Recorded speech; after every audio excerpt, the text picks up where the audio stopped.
If you are having an acute bout of bronchitis or asthma, or you have a very productive cough, stay away from codeine.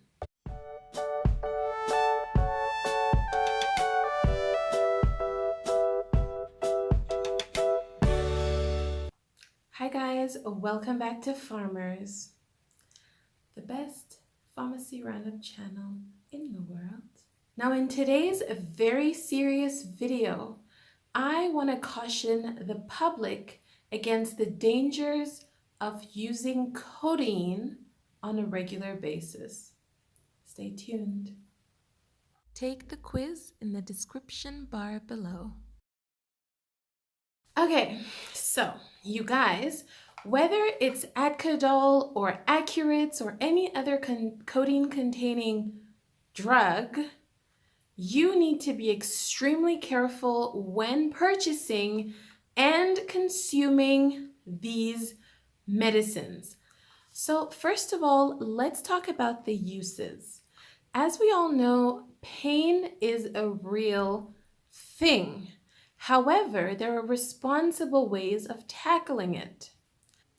If you suffer from chronic pain, please consult with your pharmacist or your prescriber, but have a sit-down conversation to really hash out the details, the source, the origins, the duration, the nature of that pain, to treat it accurately so you can together address the issue correctly once and for all.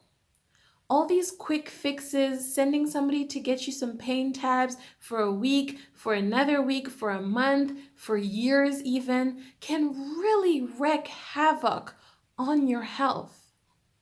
Chronic pain is a serious condition which needs serious attention. Do not think that a quick fix is going to sort out your pain in the long run. If it's a self-limiting pain, for example, you bumped yourself and you have an inflammation, or perhaps you have a headache which isn't chronic, a once-off pain, that is fine to handle over the counter, which means self-limiting. OTC, also known as over-the-counter medication, are there for short-term issues. Usually 5 to 7 days tops. If you require help or pain relief for longer than that, you then automatically qualify to get your pain properly discussed and sorted out. As a pharmacist, I see a lot of dangerous habits regularly. People coming to get pain stuff because they've heard someone else mentioning a name. They don't even really verify if it's warranted for their specific condition, it's warranted for their specific case or physiology. Each body is different. You may have an underlying condition which excludes you from using several of these pain medications. But unless you ask a healthcare professional like your pharmacist or your prescriber, you will never know. Nobody is born knowing these things intuitively unless you've gone to school for it. So entrust your pharmacist who has gone to school for many long years to study these drugs and the conditions related to each and every one of them to really guide you in the process. If you care for your health, immediate and future, you need to yield to what your pharmacist advises. This is educated, evidence-based knowledge and not just assumptions or information from friends and family who don't know any better. Adcodol, for example, contains 4 active ingredients. Remember, when dealing with pain, you really want to take it on a step-ladder approach. Don't grab the most intense medication, which is a combination for a mild pain, which could have been dealt simply. Less is more. When it comes to pain, your body has various mechanisms of recognizing pain and shutting it down. You have topical preparations, which deal with superficial and muscular pain, and then you have oral or systemic preparations that deal with the entire nervous system or the central nervous system. This is where the dangerous aspects begin.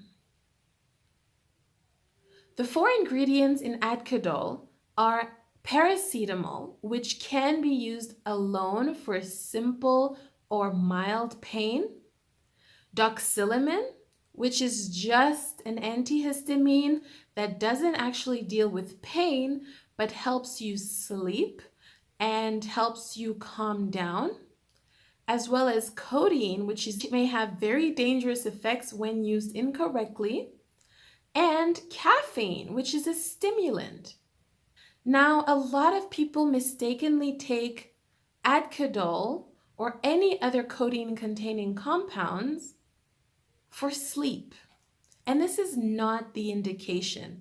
Very dangerous. You can purchase doxylamine on its own. In South Africa, it's under the form Somnil, or Beta Sleep and other antihistamines, which are purposely formulated to help you sleep. These are over-the-counter preparations which do not have habit-forming APIs or active ingredients, and when pain is mild to moderate, there are many other combinations for pain that do not contain codeine. Ask your pharmacist about those. If your pain is moderate to severe and you are considering a codeine-containing compound, remember there are various warnings and safety precautions to take and observe before starting codeine. Another really dangerous practice is giving codeine to anyone under the age of 12. Do not do it. There's adequate pain relievers for children and those who are of a more petite body size. Another warning sign is pregnancy and lactation. Do not use codeine if you are pregnant or lactating. Also, be very much aware that this adcolamine may be dangerous with those who have glaucoma or prostatic hypertrophy. Using atropine or antidepressants such as monoamine oxidase inhibitors may be at risk as well. If you have acute alcoholism, do not use codeine. If you have renal or hepatic impairment, stay away from codeine.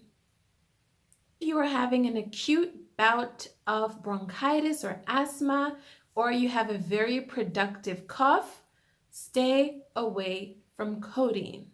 Respiratory depression, especially in the case where somebody has a bluish tint of their skin, indicating cyanosis, should definitely stay away from codeine. Intracranial pressures or patients with head injuries should also stay away from codeine. Remember guys, whenever a pharmacist takes their time to meticulously scrutinize your therapy, it's only because they care. Our mandate is to always make sure a treatment, a cure, or any kind of medication regimen is safe, efficacious, and of quality. So when we ask all the extra questions to ascertain safety, bear with us and know that it's from a loving, caring point of view. It's a good habit to start taking advice from any other person than a pharmacist regarding medication with a pinch of salt. Friends and family usually mean well, but they don't know that they don't know. Their advice is coming from a good place, but may be very dangerous if not scrutinized through your pharmacist or healthcare professional. Before sharing medication, when somebody comes over maybe, or when you visit others and you say, oh, I suddenly have a headache, Please bear in mind that whatever they give you might have been suitable for them, but may not be suitable for you.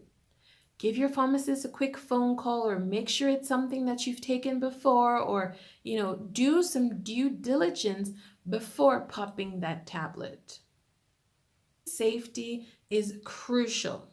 The WHO has deemed that 1 in every 10 people in the world are affected by medical errors, and many of these come from medication errors, whether self-inflicted or taken by mistake or inflicted at a hospital somewhere. These things will stop only when we all collectively begin to act more responsibly and mind the medications we ingest or apply to ourselves. Thank you all for listening, and be safe out there. Bye for now.